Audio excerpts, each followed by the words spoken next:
അസ്സലാമലൈക്കും.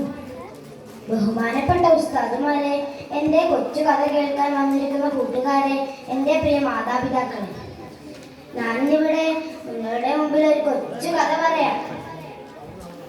തെറ്റുകൾ ഞാൻ പറയട്ടെ. പൂർവികരിൽ ഒരാൾ തന്റെ ഭാര്യയോടൊപ്പം ഇരുന്ന് ഭക്ഷണം കഴിക്കുകയായിരുന്നു. അയാളുടെ മുമ്പിൽ വറുത്ത കോഴിയുണ്ട്. അപ്പോൾ അതാ അവിടേക്ക് ഒരു യാചകൻ കയറി വരുന്നു. യാചകന് ഒന്നും കൊടുക്കാതെ ആട്ടി പുറത്താക്കി. സുഖലോലുപനും ധിക്കാരിയുമായിരുന്നു അദ്ദേഹം. പിന്നീട് ആ ദാമ്പത്യം തകർന്നു. തന്റെ ഭാര്യ മറ്റൊരാളെ വിവാഹം കഴിക്കുകയും ചെയ്തു. കുറെ കാലങ്ങൾക്ക് ശേഷം ഒരു ദിനം രണ്ടാം ഭർത്താവും ആ പെണ്ണും ഒരുമിച്ചിരുന്ന് ഭക്ഷണം കഴിക്കുകയായിരുന്നു. അയാളുടെ മുമ്പിൽ വറുത്ത കോഴിയുണ്ട്, മുമ്പത്തെ അതേ രംഗം. അപ്പോൾ അവിടേക്ക് ഒരു യാചകൻ കയറി വന്നു.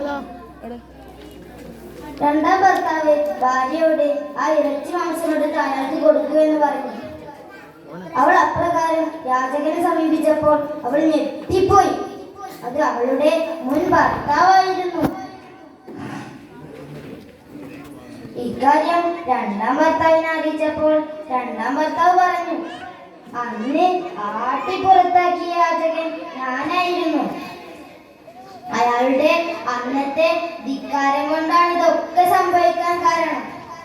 നോക്കൂ സുഹൃത്തുക്കളെ, എത്രമാത്രം പ്രധാനപ്പെട്ട ഒരു പാഠമാണ് ഈ കഥ നമുക്ക് നൽകുന്നത്.